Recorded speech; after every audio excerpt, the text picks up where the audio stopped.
200 unit free में बिजली हम लोग देंगे। सबसे बड़ी भ्रष्ट पार्टी रही है। जैसे जैसे बिहार विधानसभा के चुनाव नज़दीक आते जा रही है, हर कोई अपने अपने दांव पेच अपनाने की कोशिश कर रहे हैं। चाहे वो नीतीश की पार्टी हो, चाहे वो तेजस्वी की पार्टी हो, चाहे वो और कोई पार्टियां हो, हर कोई कुछ ना कुछ सौगात देने के लिए मैदान में उतर रही है और हमारे जैसे युवाओं को, खास करके बिहारियों को लुभाने की कोशिश की जा रही है और वोट बैंकिंग की यही राजनीति होती है। हाल ही में हुए मुंगेर में उन्होंने अपने जनसभा के दौरान उन्होंने बोल दिया है कि अगर मेरी सरकार बनेगी तो हम 200 यूनिट, हम लोगों की सरकार बनेगी तो 200 यूनिट फ्री में बिजली हम लोग देंगे। घेरने की कोशिश की गई है और साफ साफ तेजस्वी यादव ने कहा है कि जिस तरह से स्मार्ट मीटर को लेकर के ग्रामीण जनता में प्रॉब्लम्स है, दिखते हैं, परेशानी है, साथ साथ उसके चलते भूमि सर्वेक्षण को लेकर के परेशानी है, हर तरह से नीतीश की सरकार जब बनी है तो ये सब सारी चीज़ें धरातल पे आई है और बहुत परेशानियां हो रही है। और बिजली को लेकर के भी अगर देखा जाए तो पूरे भारत में सबसे ज़्यादा जो रेट है, खास करके बिहार में बिजली, महंगा बिजली मिलता है, रहा है, इस महंगाई में पिछड़ रहा है।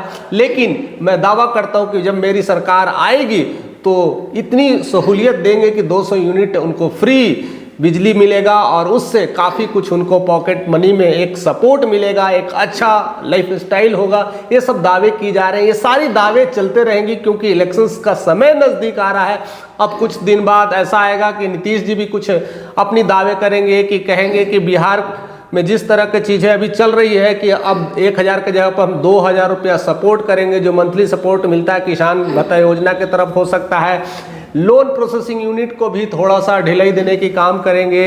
ऐसे कई करके दीदी योजना जो उनका चलता है उनके लिए भी बहुत सारा काम कर रहे हैं। मैंने हर तरह से हर कोई एक दूसरे को घेरने में लगे हुए हैं, एक दूसरे को कटाच करने में लगे हुए हैं। लेकिन इस समय खास करके युवाओं के लिए, स्पेशली बिहार वासियों के लिए एक चुनौती का तो दिन नहीं कहेंगे, एक खुशखबरी का दिन है। क्योंकि इस तरह के जब इलेक्शंस का समय आता है तो कुछ ना कुछ सौगात के रूप में मिलते रहता है और जनता इसी उम्मीद में रहती है कि अब सरकार बनने जा रही है, कुछ नए नए तोहफे देंगे। अगर सरकार बन जाएगी तो फिर 4-5 सालों के लिए सब कुछ सन्नाटा हो जाएगा, ऐसी उम्मीदें रखते हैं। ऐसे लोगों के मन में विचार रहता है कि पिछले कई दशकों से ऐसा ही देखने को मिलता रहता है और ऐसा ही देखने को भी मिल रहा है। तो इस तरह की चीजें बयानबाजी हो रही है, कितना सच है कितना नहीं होगा इसको लेकर के भी कहीं ना कहीं चिराग पासवान भी बहुत बयान कर रहे हैं। चिराग पासवान अपनी एक डिफरेंट स्टाइल से बातें कर रहे हैं, उनकी जो सोच है बिल्कुल अलग तरीके के हैं। ना फ्री दो, ना इस तरह की बातें करो, बट उसे अच्छा रोजगार दो, उसे काम पे लगाओ, उसे बाहर जाने से रोको, उसके लिए नई नई इंडस्ट्रियलाइजेशंस की काम कर रहे हैं। और इसमें लोग जो बाहर जा रहे हैं, जिनकी पॉकेट मनी कमज़ोर हो रही है, उसको ठीक करने की कोशिश कर रहे हैं। साथ साथ एमओआई समीकरण की भी बात करते हैं, और यादव मिलकर के काम करते हैं। लेकिन तेजस्वी का अलग ही बयान है, कहते हैं कि हमारे पास महिला और युवा का संगठन है और यही हमारे बिहार के सशक्तिकरण में एक नया बल देगा। तो इस तरह से एक दूसरे की पार्टियां को घेरने में लगी हुई है। और उसमें जिस तरह से तेजस्वी यादव ने जो बयान दिया है बिजली फ्री को लेकर के, बिहार में एक काफ़ी उत्साह भी बन गया है कि कई लोग का टेंशन रहता है बिजली को लेकर के, कई सारी प्रॉब्लम्स आती है। स्पेशली जो कहते हैं ना, जिनकी इनकम उतनी नहीं है, स्पेशली जो गरीब जनता है, जो डेली के 100 रुपया तक भी नहीं कमाते, 200 रुपया तक कमाना मुश्किल हो जाता है, उनके लिए यह काफ़ी अच्छा सपोर्ट होगा। और शायद लगता है कि जो 60-70% जो बिहार के लोग हैं, जो स्पेशली किसान लोग भाई हैं, उनके लिए एक बड़ी सौगात है। तो उनकी वोटर बैंकिंग शायद शिफ्ट हो सकती है और बहुत मामला एकदम पेचीदा होने वाला है। और इसको लेकर करके पूरा दांव खेल रहे हैं पूरी तरह से तेजस्वी यादव, पूरी फॉर्म में है। लगता है कि इस बार का सीएम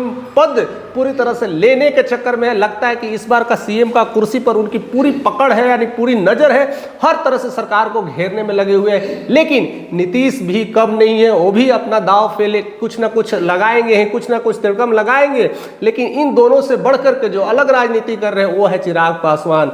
इन सारे नियमों से, इन सारे फ्री सौदों से अलग अपना लगा रहे हैं, अलग मेंटेलिटी लगा रहे हैं। और कुछ नया बदलने की कोशिश कर रहे हैं। यानी एमओआई समीकरण की बात करें या बिहार में इंडस्ट्रियलाइजेशन की बात करें या प्रोसेसिंग यूनिट की बात करें, एक बिहार फर्स्ट की नीति की बात करें, ऐसे कई सारी नीतियों पर अलग डिफरेंट डायरेक्शंस में बात कर रहे हैं। इन तीनों का जो ट्रायंगुलर फॉर्म बन रहा है वो ट्रायंगुलर फॉर्म देखने की चीज है कि इस ट्रायंगुलर फॉर्म में कौन सीएम पद के लिए ज्यादा उम्मीदवार निकल करके सामने आता है, किसकी बातों में कितना दम है, कौन मुफ्त की चीजें खिला रहा है, कोई सही चीज खिला रहा है। ये सब सारी चीज सोचने का समय है और सारा कुछ मंथन का समय है। आप अपना विचार हमेशा प्रकट करते रहिएगा क्योंकि ये विचारों का ही लड़ाई है और जिस दिन लड़ाई खत्म हो जाएगी उसी दिन क्लियर हो जाएगा कि कौन बनेगा सीएम।